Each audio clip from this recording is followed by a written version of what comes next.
Hello sa inyo. Today, meron akong ituturo sa inyo na signage.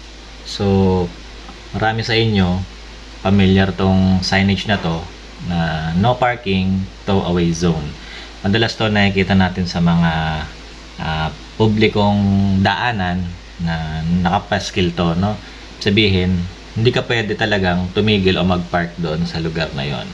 Kasi hihilahin nila yung sasakyan mo. So, bawal na bawal yun. Lalo-lalo na pag wala ka dun sa sasakyan or unattended, yung sasakyan na gamit mo, tapos nadaanan ka ng mga officers, yung mga may kakayahang mag-tow ng mga sasakyan. So, today, ito ang tuturo ko sa inyo. So, itong tow away zone na to, syempre, dun sa salita na yon, tow, paghila. So, ito, hihilahin yung sasakyan mo ng isa pang sasakyan. Yun yung tow away zone. Madalas sa tow away zone na to, dito maraming nagagalit, nakikipagtalo, kasi nga, minsan nagdadahilan sila na saglit lang naman silang tumigil dun sa lugar na yon.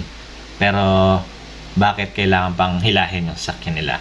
Kasi nga po, kaya nga tinawag na tow away zone, tow away. Yan, away po ang nagiging dahilan nung paghihila ng mga sasakyan nila. So, kaya maraming nagagalit po sa part na to, no? Maraming dahilan o maraming nagdadahilan bakit hindi nila dapat itow yung mga sasakyan nila. Yun. Kaya napapansin ka sa mga palabas, sa mga balita, na merong nakikipag-away. Kaya tow away zone yan. May away na nangyayari, no? Yung iba naman, kasi sila yung mga mapera, may kakayanan na may pag-away, may pagtalo, may pagdiskusyonan.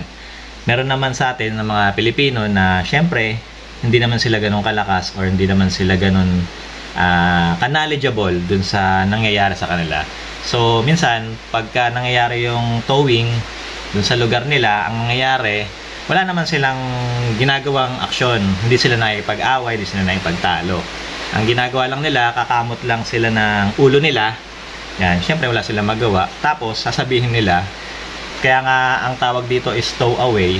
Baliktarin nyo yung away, yawa. Ngayon iba sila, yawa.